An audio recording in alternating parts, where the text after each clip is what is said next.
الحمد لله نحمده ونستعينه ونستغفره ونعوذ بالله من شرور أنفسنا ومن سيئات أعمالنا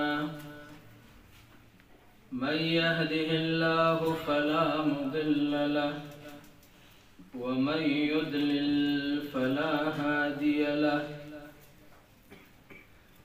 وأشهد أن لا إله إلا الله وحده لا شريك له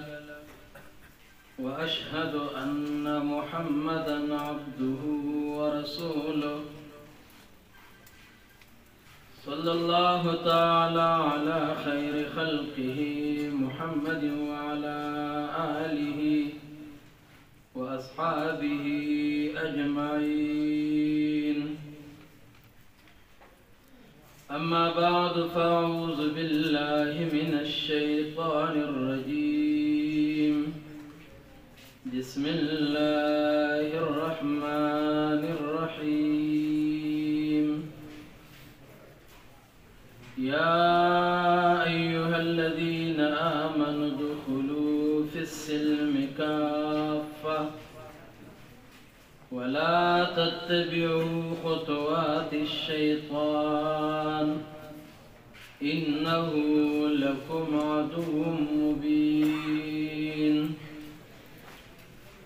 اللهم صل على محمد وعلى آل محمد كما صليت على إبراهيم وعلى آل إبراهيم إنك حميد مجيد اللهم بارك على محمد وعلى آل محمد كما باركت على إبراهيم وعلى آل إبراهيم إنك حميد مجيد ماډیر عزتمند علماء کرامو او د دې علاقې سره تعلق لرونکو سپین روغو ځوانانو مشرانو او کشرانو کمې بنیادي خبرې وي او قیمتي خبرې وي مولانا صاحب هغه بیان کړي الله رب العالمین دې په موږ له عمل کولو توفیق راکړي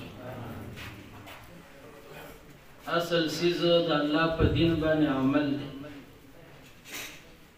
خبرې کلیږي خو چې عمل پیډي الله تعالی دې د ډېرو خبرو په ځای د ډېر عمل کولو توفیق راکړي نه قائدینی نه خطیبانی خو د دې ملګرو محبت چې یاره دې ځای ته حاضر شه نو که د دې موقع مناسب نه وي نو زمونږ د عامې زندګۍ مناسب خبرې به یو څه وکړو د الله رب العالمین نعمتونه او احسانات په موږ بشمیره وإن تعدوا نعمة الله لا تحصوها دا الله رب العالمین فرمان دی که دا الله رب العالمین نعمتونه شمیرې شمارلی نشي په دې زموږ ایمان او یقین امام غزالی رحمه الله د دې امت په لوی علماو کې تیر شوی امام غزالی رحمه الله وی عام نعمتونه د الله رب العالمین خو پرېږده چې په دې خپل بدن کې سوچ وکړي نو د دې خپل بدن نعمتونه په زندګۍ کې شمارلی نشي الله رب العالمین په موږ باندې څونه احسانات د سترګو د غوږونو د غاښونو د ژبې د زړه د خپو د لاسونو علماء کرام فرمایي وی چې دو قیمتي صفتونه دي خو د هغې کې اکثر زمونږه غفلت دي. یو د الله رب العالمین د نعمتونو احساس. د الله رب العالمین موږ یو ځای کې ناستو، یو مشر خبره وکړه، داسې ورانه یې وکړه، د تبلیغي ملګرو مبارکې خبره کوله، ویل مړه دی خو چې بحث کوي دا ونه ده او دا غر دی او دا انسان دی او دا د الله مخلوق دی. ویل دا خو ما ته هم پته ده چې دا مخلوق دی او دا غر دی او دا ونه ده، نو دې کې د وینا څه ضرورت؟ قرآن کریم کې الله رب العالمین د دې هر څه تذکره کړي چې یو دې دا مخې ته زمونږ به 50 کاله او 60 کاله او 1 کاله په دې مجلس کې خلک ناست، خو موږ به چېرته د خپلو سترګو باندې سوچ نه یې کړی چې دا د الله تعالی څومره لوی نعمت دی. موږ څه به د خپل د الله د نعمت احساس نه وي، د دې نه خبر هم نه وي چې قوت څه ته وایي، د دې نه خبر هم نه وي چې د خوب طاقت، د لاسونو طاقت، د غوږونو، د سترګو، د زړه، د ګردو، او الی راته پته ولګي چې بیا کار نه کوي. د خپو د دې نعمت راسه اله بیا قدر پیدا شي چې بیا خپې کار نه کوي. چې زه پې ګنټه ودرېدی شو، زه پې یوه ګنټه ودرېدی شوم، نو آیا زه د شپې را پاڅېدلی یم؟ الله رب العالمین ته مې اوږده ولاړه کړې چې ما سجده لګولی شو او ما قاعده کولی شو، نو آیا ما اوږدې سجدې او قیدې کړي دي؟ شیخ الهند مولانا محمود الحسن رحمه الله د مولانا زکریا رحمه الله لیکلي وي په دې سجده به پرېوته نو کله به داسې وړقېد خو بیا به پاتې شي. نو چا ورته وویلې چې دا ته څه اراده وکړې؟ وایي چې زه په دې سجده په نفلي لمونځ کې پروت یم، نو وایي زه پاسم الله اکبر زر فکر راشي چې بیا به الله ته سجده ولګوم کو بیا نه لګوم. نو ویم چې هسې مې هم لګولې ولې دې که خو لږ اوږدوالی راوله. موږ څه د نعمتونو احساس اله پیدا شي چې هغه نعمت زموږ نه زایده شي، هغه نعمت زموږ د لاسونو نه وځي. نو نعمتونه ډېر دي، خو ښایسته نعمت او لوی نعمت چې د هغې احساس پکار دی هغه د ایمان نعمت. شکر الحمدلله الله ایمان را کړی او الله دې خاتمه په ایمان نصیب کړي. ایمان ډېر لوی نعمت د رسول الله مبارک صلی الله علیه وسلم د امتی کېدو لوی نعمت. د دې ایمان دپاره چې دا خلک ایمان راوړي، رسول الله مبارک صلی الله علیه وسلم شپه ورځ په ځان یوه کړې، کور کور له ورغلې، کوڅې ته ورغلې، پټو ته ورغلې، یو یو ته زاري کړې. او یو پیری خدیجة الکبرا رضی الله تعالی عنها ورته خوراک کېښود، ورته ویل خدیجې میړه ته مې نه کېږي. ویل یا رسول الله ولې؟ ویل ټوله ورځ وګرځېدم،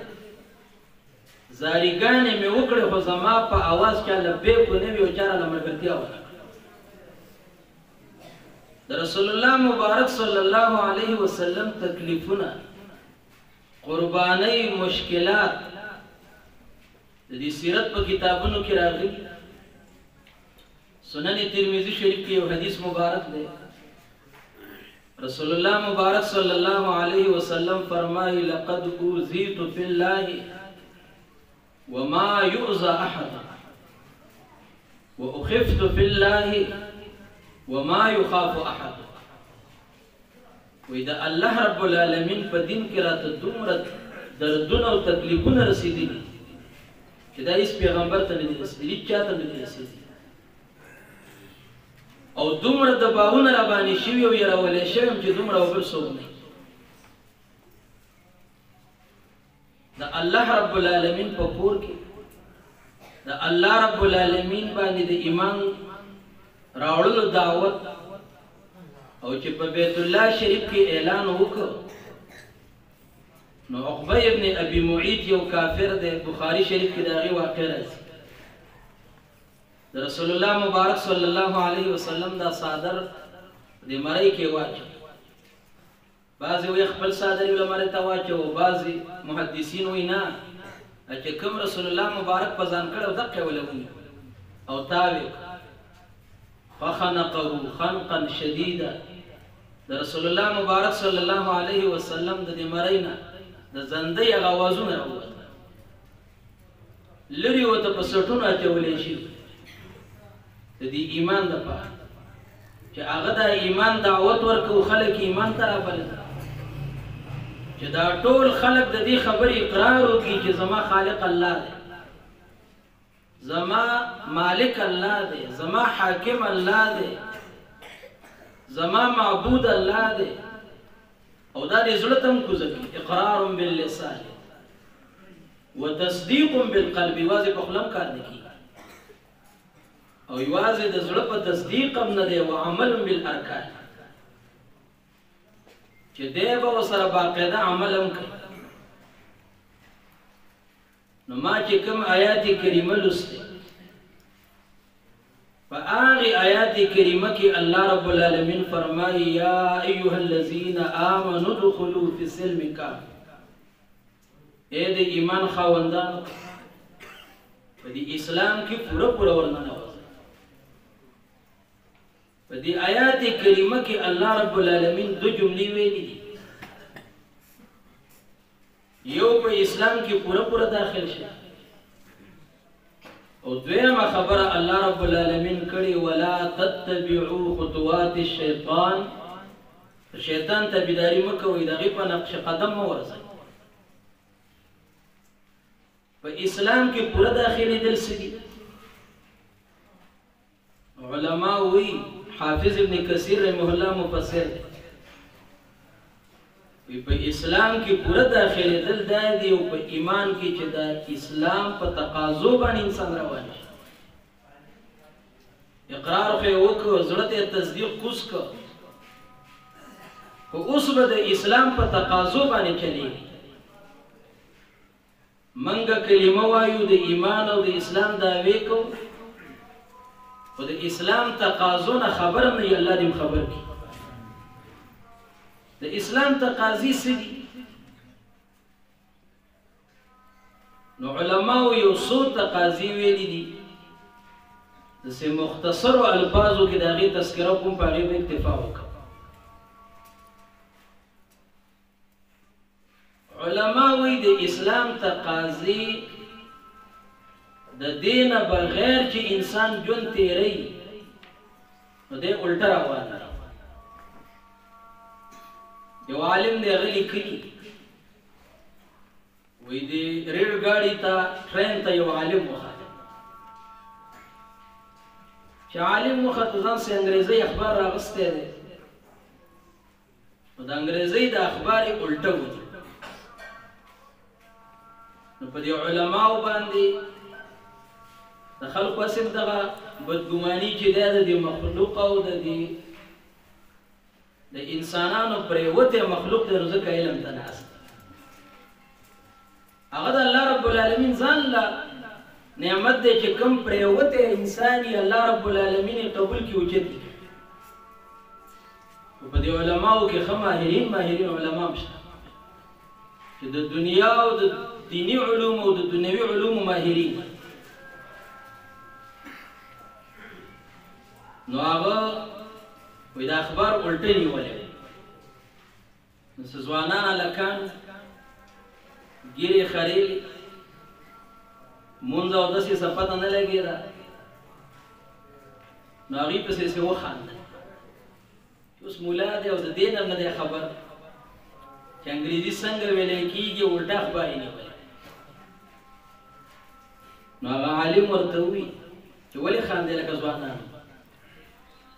وی چې تا د اخبار الټه نیولې چې ته وکته ویل څه چل وشو خو د انګریزي اخبار دی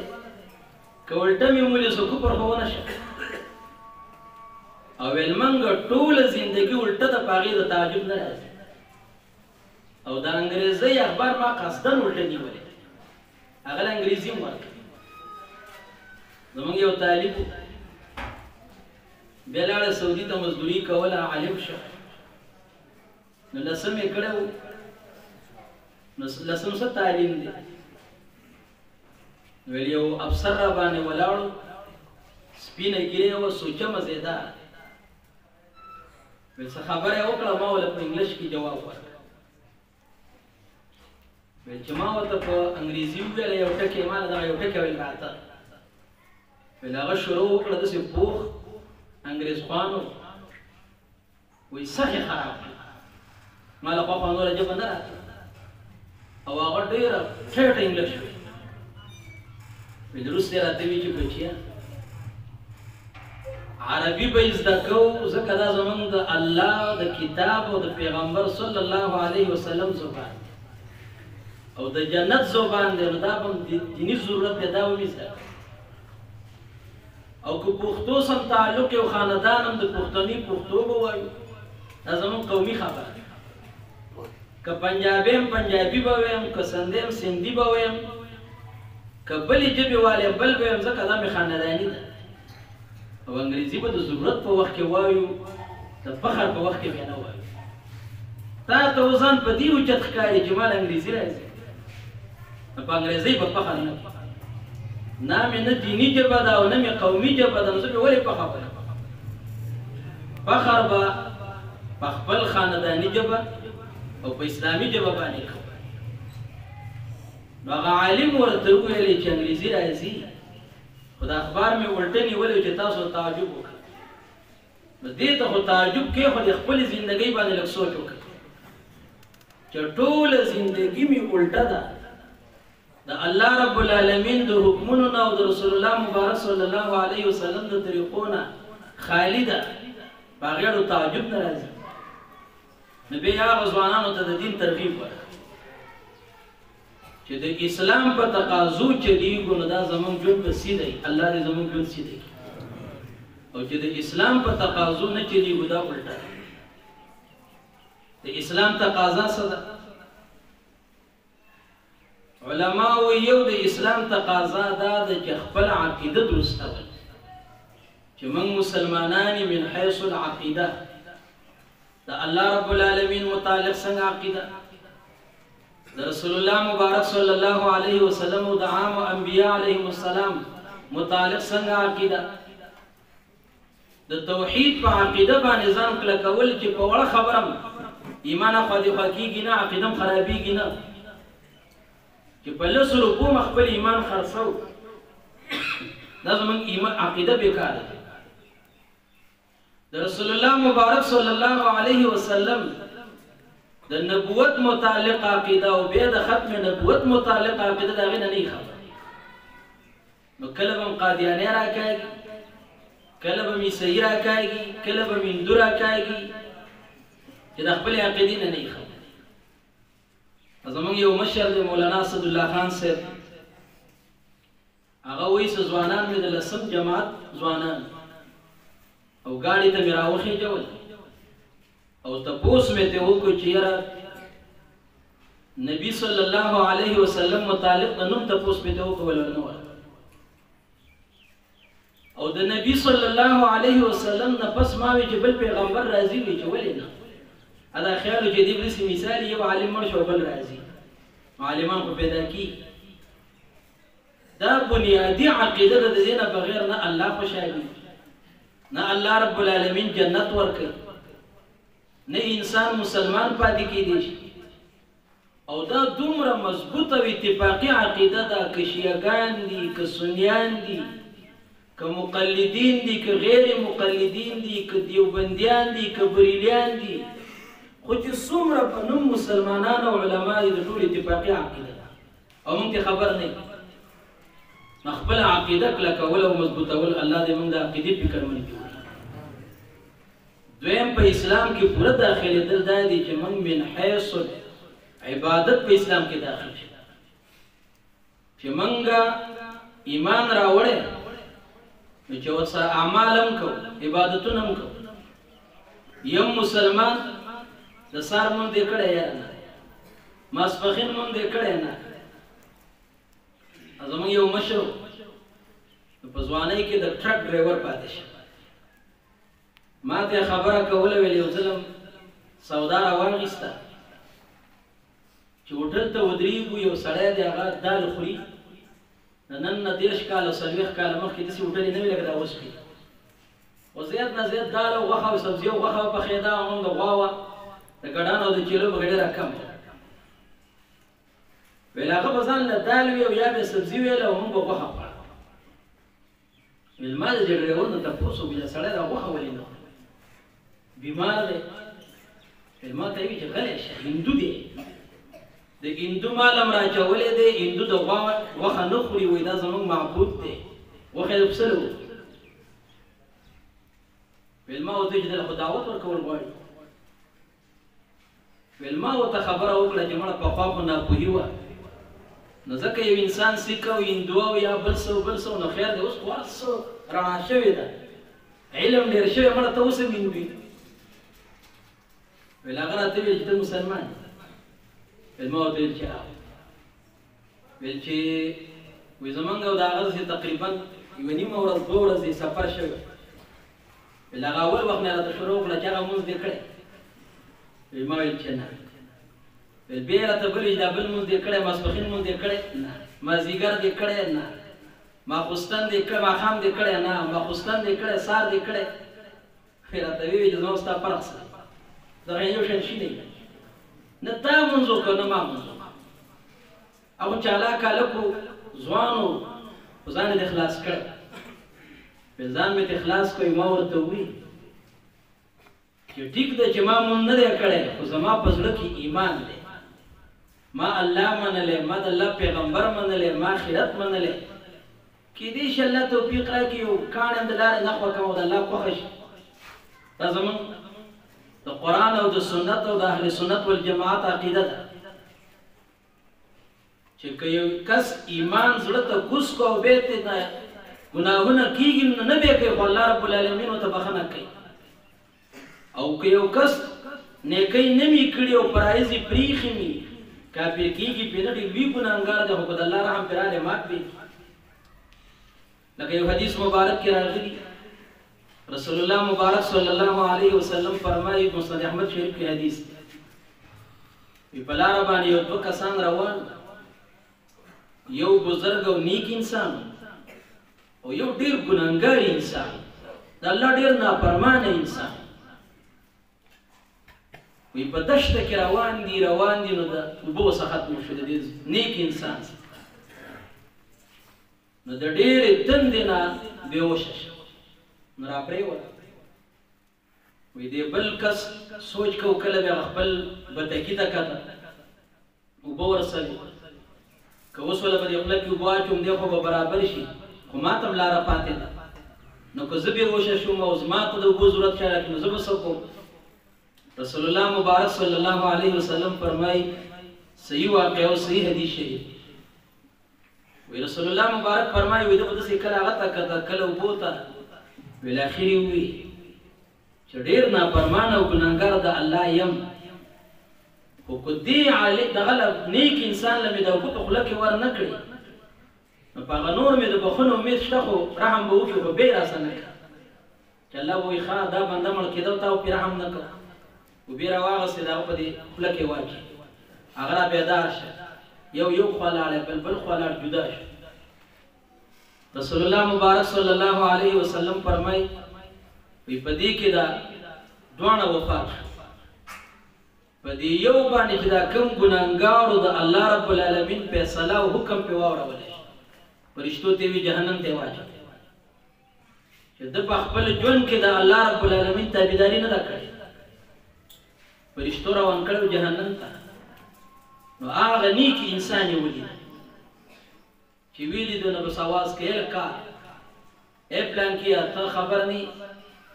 زه ستا هغه ملګری یم هغه یې نه دې پېژنم. ویل ولې نه؟ په هغه دښته کې چې بېهوشه شوی وي د تندې نه او ما درته په خوله کې اوبه اچولې. الله ویل ومې پېژاندې. ویل ګوره دې فرشتو روان کړی وه. دی ورته وایي فرشتو لږې ودروه. وایي زه الله ته سوال وایي الله دا بنده ما ته هبه او مال یې راکړه. الله رب العالمین فرشتو ته حکم وکړ ولې کوي چې دی ورسره څه کوي؟ نو چې وایي کله یې ورکړه رسول الله مبارک صلی الله علیه وسلم فرمایي وایي د لاسه یې ونیو سیده ځان سره جنت ته بوت. دا اوس په معمولي کار باندې د الله رب العالمین مهرباني راغله او اصل دل جنت ته دا په رحمت د الله رب العالمین. په بخاری شریف کې راغلي رسول الله مبارک وایي بغیر د رحمت نه جنت ته نشي تللی. نو صحابه کرام عرض وکړو یا رسول الله ولا انت تم په دې اعمالو نشي تللی ځکه د رسول الله مبارک ټول اعمال قیمتي. هغه ورته وایي ولا انا زم خپل اعمالو باندې جنت ته نشم الا ان يتغمدني الله برحمه منه. الله تعالی به په خپل رحمت کې پټ کې جنت ته بلاړ شي. الله دې دغه رحمت زموږ د ټولو نصیب کړي. خو دغه رحمت د الله به کېږي په څه باندې چې سماعت ګډ منځونه خو ولا کوو. نو 5 وخته منځ دی، روژه راغله روژه نیسو، زکات وخت راغی چې زکات ورکوو، د حج وخت راغی وسه مو شو چې حج کوو، د جهاد وخت راغی جهاد کوو، د دعوت وخت راغی دعوت کوو. نو د ایمان تقاضا او د اسلام تقاضا ده چې من حيث العمل او من حيث العبادت من مسلمانانی الله دې دغه اسلام تقاضا په موږ کې پوره کړي. دریم په اسلام کې پوره داخلي دل دی علما وایي چې من حيث التهذيب یو انسان مسلمان زما رویه به څنګه زما ناسته به څنګه ګرځېدل به مې څنګه زما به د مور او پلار سره ژوند څنګه زما به د ورونو عزیزانو او د رشتې سره ژوند څنګه زما به د کشرانو سره څنګه ژوندي د مشرانو سره مې څنګه ژوندي. تهذیب او انسانیت او سړیتوب چې څه ته وایي دا رسول الله مبارک صلی الله علیه وسلم او د قرآن مجید موږ ته بیان کړی. د دې عارف عالمان دي په 14 جلد کې یو کتاب لیکلی او باغی اصل موسوعة اخلاق القرآن په نوم باندې چې په دې قرآن کریم کې الله رب العالمین د عقیدې ذکر هم کړی، د عباداتو ذکر هم کړی او تهذیب پکې ښودلی، نو اخلاق هم پکې نو 300 او 1 د اخلاقو نشاندهي کړي چې دا 200 اخلاق او خوینه دي دا دي چې ځان کې راولي هغه انسان ښایسته ښکاري او 100 خوینه دي چې دا ځان لري کې الله وی دروغ مو وایي واده خلافي مه کوئ ظلم مه کوئ دا مه کوئ دا مه کوئ دا ټول بد خوینه دي هغه په هغې نه به ځان ساتي. الله تعالی دې موږ ته ټول ښه خوینه راولي او الله هم دې د نوې بد خوینه وساتي. څلورمه تقاضا د اسلام زموږ نه هغه دا ده چې موږ من حیث المعاملات زموږ تجارتونه زموږ زمیندارۍ زموږ مالی لین دین چې دا په کومه طریقه باندې دا به د شریعت او د اسلام برابري که نه خبر به ته نه منګ دکانداری کوو منګ زمینداری کوو خو د شریعت نه نه یې خبر. امام محمد رحمه الله یو لوی عالم دی چا ورته ویلې ویل د زهد په باره کې کتابونه ولیکل هغه ویل ما لیکلی ویل د زهد کتاب خو ستا نشته د علماو کتابونه شته د زهد په باره کې د دنیا نه د بې رغبتي آخرت ته د رغبت په زړه کې د الله او د الله رضا ناست دی او د دنیا د خواهشونه او د دنیا د مزي که مخې له راتلي حاصلې به که جایز وي خوړه به پسې نه خوري. هغه ویل ما کتاب لیکلی نو د خپل فقه د کتابونو حواله ورکړه چې تا غسل او خرڅول او مضاربتونه او مشارکت او دا تجارتونه د شریعت مطابق وکړي نو دا زهد دی. په دې بازار کې د عالمان ګرځي د زړه د پاسه ګرځي په دارالعلومونو چاندول ځکه چې دا مدرسې بغیر د مسلمانانو داسې چاله نه ورکړه اگر چې ډېر مسلمانان داسې شته چې مدرسو ته پیسې په خپل وړي او عالمانو ته دی وې دا قبول کړي او زه د خپل زړه لویم چې د چا وجرې له ورشو د چا دکان له ورشو 1 لک روپۍ راکړي نو دومره متزړه دعا نه کوي به مت کوي خو چې 100 روپۍ دارالعلوم ته راوړي وې دا مې دارالعلوم چانده راوړې ده نو الله د قدمونو اجر ورکړي خو په دې مدرسې ته په دې راوړلو باندې دا هغې 10 چنده ورته دعا ډېره راکړه چې ده سره ګوره زکات یې ورکړه احساس ورسره و محبت سره یې راوړي نو زمونږ یو مشر دی هغه به ګرځېده نو چې چانده به چا راکړه ویل دعا ورته وکړه چې الله یې حلال او حرامه ډېره کړي الله له وله حلال هم ورکړي او حرام هم وله ورکړي زمونږ مولي صاحب به ورته وویلې ویل ته څه وی ویل نه نه نه ویل له حرامو نه بغیر نه ډېرېږي نو ټیک ده چې د حرامو نه بغیر به نه ډېرېږي خو چې برکت په حلالو کې کم دی او په حرامو کې دی اصل سیز د ژوند برکت او د مال او د اولاد برکت دی الله دې هغه زموږ د ټولو نصیب کړي بله چې موږ نه کوم اسلام او ایمان تقاضا کوي هغه دا ده چې موږ من حیث العادت هم مسلمانان چې زموږ د